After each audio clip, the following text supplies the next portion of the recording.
Le premier regret des gens juste avant de mourir, c'est de ne pas avoir eu le courage de vivre leur vie et d'avoir accepté, d'avoir capitulé devant les gens qui leur ont demandé de vivre d'une certaine façon. Autrement dit, juste avant de mourir, le dernier regret des gens, c'est de ne pas avoir vécu leur vie, mais d'avoir vécu la vie que les autres ont décidé pour eux. Et à la racine de ça, ce qui va pousser les gens à ne pas faire ce qu'ils veulent, ne pas se libérer du jugement des autres, c'est le doute. Vous allez douter quand vous allez sortir du sentier battu. Vous allez douter quand vous allez arrêter d'écouter les gens. Vous allez douter quand vous allez dire je veux prendre le risque de vivre ma propre vie. Et là, vous allez être arrêté. Dans cette vidéo, j'aimerais vous permettre de massacrer le doute, de reprendre le contrôle de votre vie et surtout de vous donner l'opportunité de véritablement faire ce que vous voulez, mais lancer vos projets plutôt que de vous contenter de jouer la sécurité tout le temps. Je suis Joseph Nguyen, coach performance, coach mental, et on pourrait croire qu'avec mon expertise, les doutes ne peuvent pas m'atteindre. Mais en fait, c'est faux. J'ai mis certaines précautions pour ne pas douter inutilement. Mais il m'arrive parfois de douter, et c'est ce qui s'est passé il y a quelques jours. J'étais vraiment à deux doigts de tout laisser tomber, de fermer complètement ma chaîne YouTube et de me dire j'en ai marre, ça ne marche pas, je ne comprends rien à ce qui se passe. Et c'est à ce moment-là que je me suis dit tiens, là c'est intéressant. Là je commence à douter sur un sujet qui normalement ne m'atteint pas plus que ça. Mais d'où est-ce que ça vient exactement? Dans cette vidéo, je vais vous guider pas à pas pour vous permettre de sortir du doute si vous aussi vous connaissez cette période-là ou si vous êtes en plein dedans. Le premier élément que vous devez comprendre, c'est que il est impossible pour vous d'arrêter de douter tant que vous ne comprenez pas exactement comment ça marche. Et c'est ce qu'on va voir immédiatement. Le doute, vous devez comprendre que c'est en fait un mécanisme de seuil. Dès que vous traversez un seuil, imaginons, vous vous dites, tiens, là je commence à douter, j'essaie de faire quelque chose, mais ça fait 5 fois que j'y arrive pas, je commence à douter. Qu'est-ce qui se passe à ce moment-là? Vous découvrez que vous avez un seuil qui est à 5. Ce seuil, où est-ce qu'il est? Comment est-ce qu'il est déterminé? En fait, votre cerveau va se baser immédiatement sur votre passé, sur votre expérience. Imaginons que je suis une personne qui a toujours tout réussi du premier coup. Mon seuil, du coup, va être à 1 ou 2. C'est-à-dire que je vais faire quelque chose, ah tiens, ça marche pas, ok, je réessaye, ah c'est bon, ça marche. Toute ma vie, ça a été ça. Donc mon seuil est à 1 ou 2. Imaginons que ça fait 10 fois que je fais quelque chose. Qu'est-ce qui s'est passé? Ben, ça fait tellement longtemps que je traversais le seuil que je vais naturellement commencer à douter. Et si je n'y arrivais pas? Et si c'était trop dur? Et si j'étais pas si intelligent que ça? Et si j'étais pas, on va dire, aussi intelligent, mais dans le sens, j'avais pas autant de facilité que je le croyais, que j'étais pas aussi doué que je le croyais, que j'étais pas aussi talentueux que je le croyais. Là, je vais commencer à douter. Vous allez aussi avoir un doute qui est sur le temps. Imaginons les projets les plus longs que vous avez eus étaient des projets qui se bouclaient en 3 semaines de travail. Qu'est-ce qui se passe quand je vous demande de faire quelque chose qui va prendre 3 mois? Vous aurez l'impression de patiner, vous aurez l'impression de ne pas en voir la fin. Pourquoi? Parce que votre seuil de 3 semaines a été traversé depuis très longtemps. Dans cette vidéo, on va voir quels sont les seuils que j'ai traversés et qui m'ont poussé à douter, qui m'ont poussé à presque abandonner. Ça va vous permettre, vous, de me suivre quand je vais faire mon exercice et vous pourrez aussi le faire à votre tour. Pour me permettre justement de faire l'exercice, je vais me baser sur un document que j'utilise très souvent en cas de doute et je vous invite à utiliser la même chose. Prenez tout simplement un papier et un stylo. Pourquoi est-ce que je vous demande de prendre un stylo? Parce qu'en fait, il faut savoir que quand vous écrivez à la main, les connexions neuronales au niveau de votre cerveau sont nettement plus importantes, l'expérience est nettement plus enrichissante pour vous, pour votre cerveau en termes d'apprentissage, que de juste taper à la machine. Beaucoup d'études ont été faites à ce sujet et il faut comprendre que le cerveau apprend nettement mieux quand plusieurs de ses sens sont engagés. Quand vous allez juste taper à l'ordinateur, il n'y a pas en fait cette connexion qui s'active et vous allez donc beaucoup moins, on va dire, tirer de bénéfice de ce qu'on va faire ensemble. Pourquoi est-ce que c'est aussi intéressant de venir décrire votre doute plutôt que d'être submergé par ce dernier? Quand vous allez le décrire, quand vous allez devoir m'expliquer en fait qu'est-ce qui vous fait douter, la partie logique de votre cerveau se réactive et reprend le dessus sur la partie presque animale qui gère les émotions. À l'inverse, quand vous êtes dans le doute et que vous ne prenez pas le temps de d'écrire ce que vous ressentez, d'écrire pourquoi vous doutez, vous allez juste être submergé. Vous n'allez plus être lucide, la partie qui s'occupe des émotions est en surcharge dans votre cerveau et vous n'arrivez même plus à vous en sortir. La seule façon pour vous de vous en sortir, entre guillemets, c'est enfin d'accepter d'aller vous coucher et quand vous allez dormir, le lendemain, ça ira mieux. Mais vous vous doutez bien qu'on ne peut pas dormir à tous les coups à chaque fois qu'on aura un doute. Alors ce que je vous propose plutôt de faire, c'est de venir désexciter la partie émotionnelle de votre cerveau, et pour ça, vous devez écrire pour décrire, pas pour juger. La première question à laquelle je vous invite à répondre, c'est quels sont les éléments qui vous ont poussé à douter? Moi, YouTube, ça fait depuis septembre que je fais ça. Et j'en ai eu on va dire, j'ai eu mes hauts, j'ai eu mes bas. Mais pourquoi est-ce que j'ai douté là, maintenant, tout de suite? Parce que à ce moment-là, en ce début de semaine, je m'étais dit la chose suivante. Je veux comprendre YouTube. Je veux savoir exactement ce qu'il faut faire pour avancer. Et je veux également comprendre comment est-ce que je dois procéder pour apprendre petit à petit. Et là, j'ai eu un gros problème. Le premier gros problème que j'ai eu, c'est que j'ai commencé à m'abreuver de vidéos qui me promettaient monts et merveilles sur YouTube si je suivais leurs recettes secrètes qui n'avaient rien d'un secret et qui étaient même plutôt basiques. Le problème quand j'ai commencé à, on va dire, écouter ces vidéos sans me remettre en question, sans avoir fait preuve d'esprit critique, c'est que j'ai commencé à adopter leur vérité, leurs mots, comme si c'était de la réalité divine. Je me suis dit, tiens, maintenant, en fait, ces gens m'ont mis des seuils. Ils m'ont dit, tiens, si tu fais ça sur ta vidéo, ça va marcher. Si tu fais comme ça sur ta vidéo, ça va marcher aussi. D'un seul coup, sans m'en rendre compte, je me retrouve à avoir plein de seuils. Quels sont les seuils qui m'ont poussé à douter exactement? Le premier seuil qui m'a poussé à douter, c'est qu'on m'a dit, ok, le plus important quand tu vas faire ta vidéo, c'est de faire très attention au titre et à la miniature. Et là, je commence à noter tout ce qu'ils me disent. Si tu fais ci et si tu fais ça, on va dire, ton taux de clic sera beaucoup plus élevé. Et à un moment donné, dans ces vidéos, ils vont essayer de vous vendre quelque chose. Ils vont essayer de vous vendre un produit ou un service. Un de ces services m'a été proposé. Il y avait une période de, on va dire, d'essai gratuit. Je l'ai testé. Et j'ai utilisé en fait ce service pour m'inspirer en fait de toutes les personnes qui réussissaient sur YouTube. Et qu'est-ce que je remarque? Que tous les conseils qu'on m'a donnés dans ces vidéos, c'était du pipeau. Il y avait des vidéos qui marchaient super bien, d'autres qui ne marchaient pas du tout. Celles qui ne marchaient pas du tout suivaient exactement la recette, et celles qui marchaient ne suivaient pas du tout la recette. C'était même des vidéos qui étaient faites par IA, dont on va dire, le corps du message était complètement nul à chier. Donc toutes ces, on va dire, ces règles que j'avais sur c'est la qualité qui vous permettra de réussir. Si vous faites les choses correctement, vous allez réussir. Je me suis rendu compte en fait que c'était faux. Donc quels sont les éléments qui m'ont poussé à douter? C'est que j'avais l'impression que plus rien n'avait de sens. J'avais l'impression que ça n'avait pas de sens.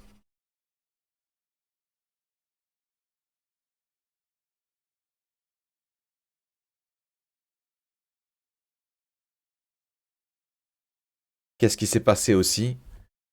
J'avais l'impression que réussir, c'était juste de la chance.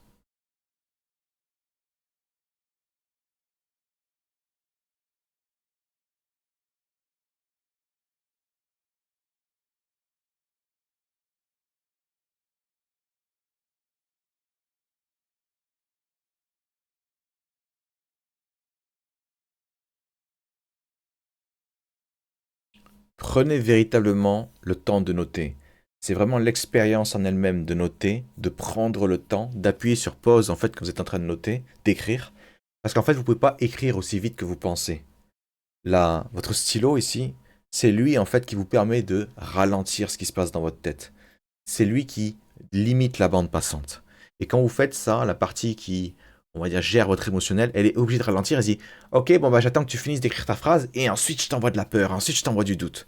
Et quand vous allez écrire, vous allez vous rendre compte qu'en plus, en écrivant, vous allez penser à ce que vous écrivez. Vous allez revivre ce que vous écrivez et là vous êtes en train de décrire encore une fois vos émotions et vous allez donc désexciter la partie émotionnelle.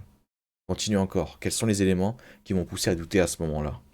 Je me suis rendu compte que toutes ces vidéos, que toutes ces promesses qu'on nous fait, c'est du pipeau. C'est juste pour avoir notre like, c'est juste pour avoir, on va dire, cet élément-là qui nous permettra de croire en leur message et du coup de continuer de consommer leurs vidéos. Je me suis mis à comprendre qu'on me mentait.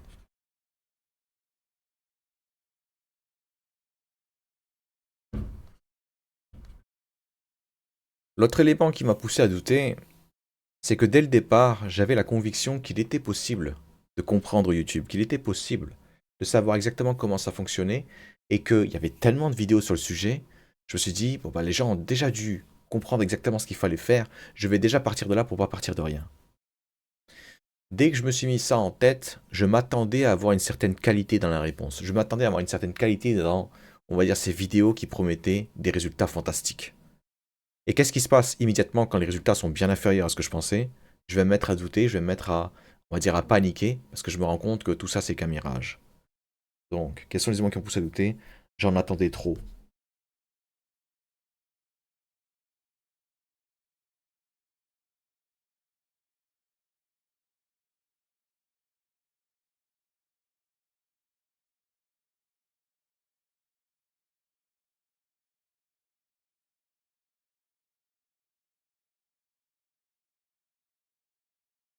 J'en entendais en fait beaucoup trop de gens qui répétaient sans cesse la même chose, qui répétaient des conseils vieux de plus de 15 ans sur YouTube. Forcément, c'est pas ça en fait qui allait me permettre de réussir. Pourquoi? Parce que si tout le monde a les mêmes solutions, tout le monde a les mêmes conseils, alors personne ne peut réussir, personne ne peut se démarquer parce qu'on fait tous la même chose. Pour vos doutes à vous, commencez à décrire en fait quels sont les éléments qui vous ont poussé à douter. Pourquoi est-ce que cette question est très importante? Quels sont les éléments qui? Parce que si vous commencez par pourquoi est-ce que je doute? Là, vous allez commencer à vous juger. Je doute parce que je suis nul. Je doute parce que je suis bête.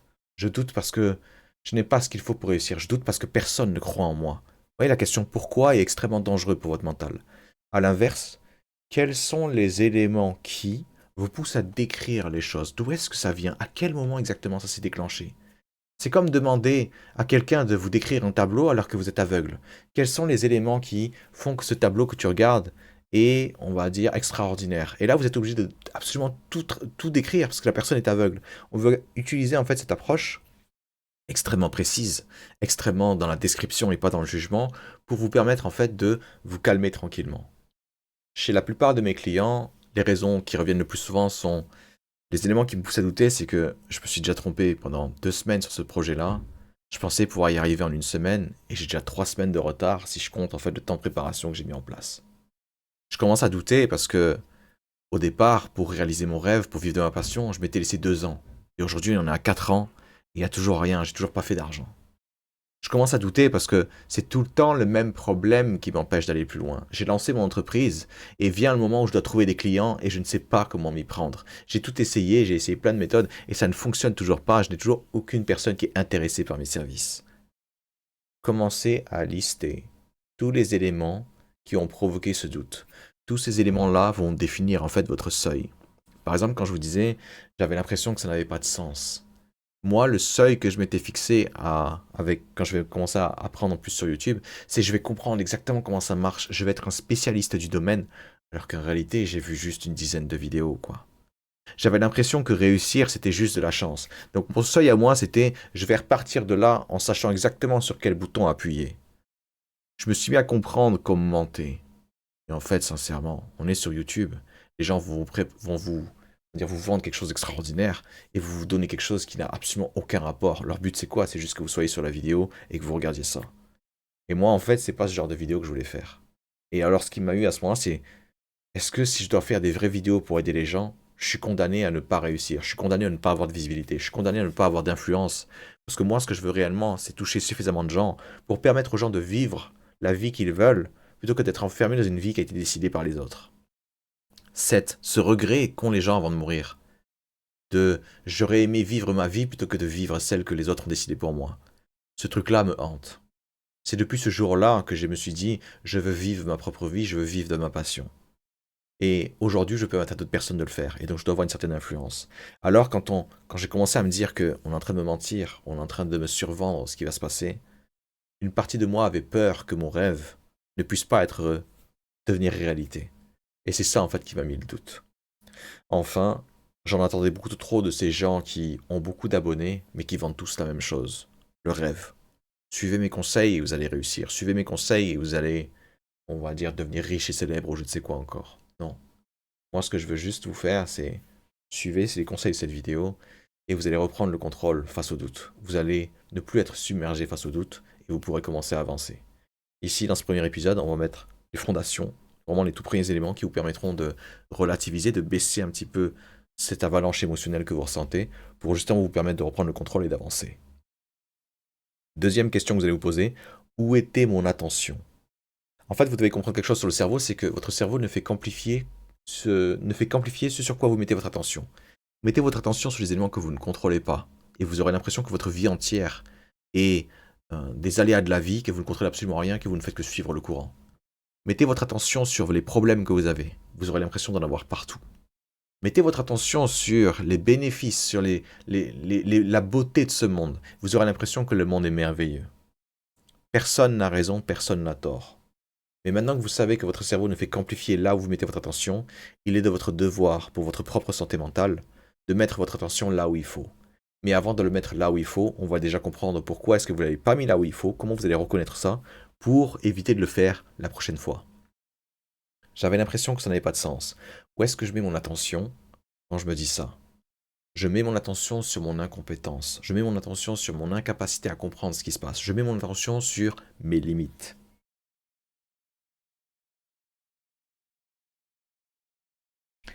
Quel effet ça a eu sur moi de mettre mon attention sur mes limites?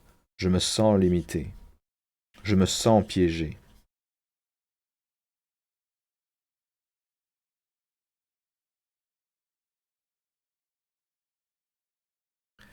J'avais l'impression que réussir, c'était juste de la chance, que ça dépendait juste de paramètres extérieurs, qu'il fallait arriver au bon moment.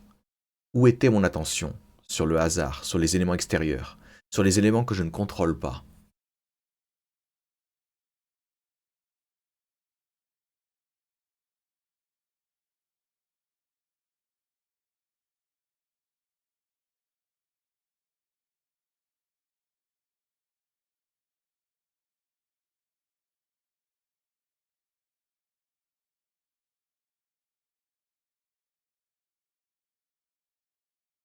Quel effet ça a eu sur moi de me focaliser sur le hasard, sur les éléments que je ne contrôle pas? L'impuissance absolue. J'ai l'impression d'être une marionnette. J'ai l'impression de ne même pas avoir un libre arbitre, que je vais juste faire des choses et que c'est le monde entier, c'est l'univers qui décidera si ça va fonctionner ou pas.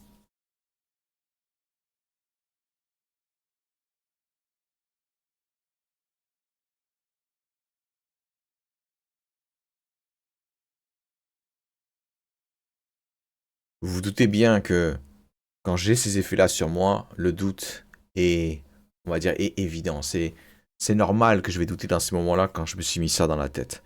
Aujourd'hui, dans cette vidéo, je veux juste déjà vous permettre de prendre conscience de ce qui se passe exactement dans votre cerveau, parce que tant que vous ne comprendrez pas exactement le mécanisme exact, vous ne pouvez pas l'enrayer.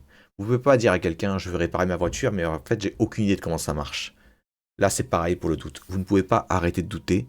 Vous ne pouvez pas ne plus être arrêté par le doute, ne plus être, on va dire, paralysé par le doute si vous ne savez même pas comment ça fonctionne. Là, on est en train de faire ce qu'il faut. Je me suis mis à comprendre qu'on me mentait. Où était mon attention? J'ai mis mon attention sur les autres et leurs compétences.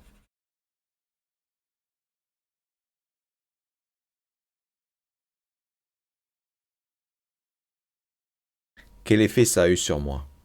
Quand je me dis que ce sont les autres qui vont m'en prendre, quand je me dis que ce sont des gens qui vont m'apporter des solutions, qu'est-ce qui se passe? Je deviens dépendant d'eux. Donc, je suis devenu dépendant.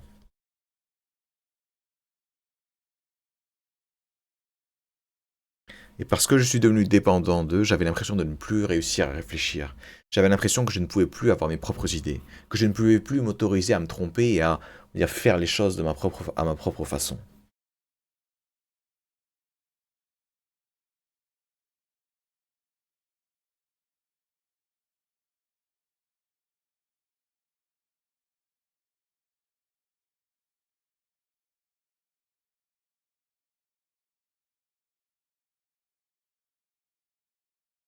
J'en attendais trop de gens qui ne font que répéter la même chose.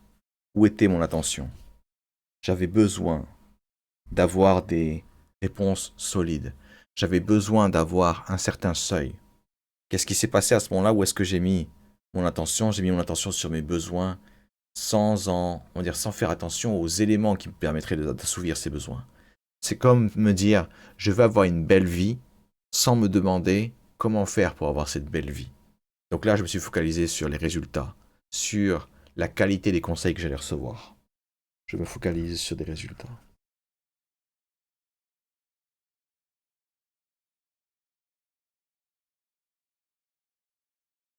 Quel effet ça a eu sur moi? Le fait que je veuille ça et que je ne l'ai pas me donne l'impression d'échouer, me donne l'impression que je suis trop loin, me donne l'impression que je n'y arriverai jamais, me donne l'impression que ça dépasse mes compétences, ce qui n'est pas faux, mais ce n'est pas une finalité. Le fait de ne pas savoir ce que je dois faire maintenant n'est pas quelque chose qui va durer éternellement. Pourquoi? Parce qu'il suffit aujourd'hui que je me renseigne encore, que j'accepte de passer outre ce que je dois apprendre là maintenant et où je n'ai pas encore mes réponses. Et je vais vous le dire, hein, qu'est-ce que j'ai accepté de faire? J'ai accepté de me dire, bah écoute, si personne ne peut m'aider pour savoir comment marche YouTube, je vais le faire moi-même. Je vais me poser des questions, me baser sur des éléments, faire des hypothèses, me tromper des centaines de fois, mais je finirai par trouver.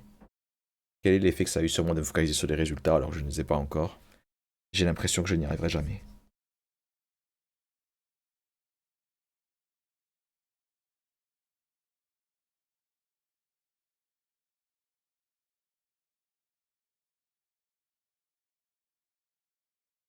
Voilà. Quand vous allez faire ce travail, normalement vos doutes devraient s'estomper, devraient s'atténuer. J'ai pas dit que, on va dire, vous allez vous en débarrasser, on n'en est pas encore là. Pour l'instant, dans cette première vidéo, je voulais vous permettre de faire un exercice extrêmement simple pour commencer à poser sur le papier ou sur une tablette ce que vous ressentez vraiment, ce qui vous fait vraiment douter. Parce que tant que vous ne faites pas ce travail-là, tous ces éléments-là là, qui vont vous pousser à douter, ça tourne en permanence dans votre tête. Et c'est ça en fait qu'il faut comprendre sur le cerveau, c'est qu'il a été optimisé pour votre survie et non pour votre épanouissement. Alors tous ces dangers qu'on a pu lister ici, il va les faire tourner dans votre tête parce qu'il a peur que vous les oubliez. Et maintenant que vous les avez mis sur papier, maintenant que vous avez pu décrire ce que vous ressentez, vous allez automatiquement en fait ne plus avoir besoin d'être hanté par ces pensées-là, parce que votre cerveau va se dire, c'est bon, on a ça sur un papier, la personne ne va pas oublier, on est ok, je peux arrêter de, on va dire, lui tourner des scénarios catastrophes en boucle. Ça va être la fin de cette première vidéo. Je reviens assez rapidement avec une deuxième vidéo pour vous permettre en fait de passer à l'étape suivante qui est, on doit comprendre quelles sont vos convictions aujourd'hui, votre façon de voir le monde, qui vous pousse à douter à certains instants.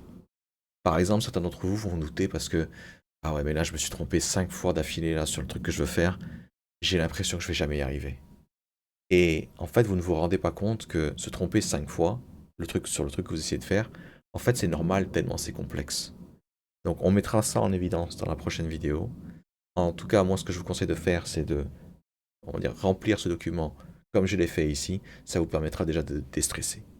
Allez, bon courage à vous.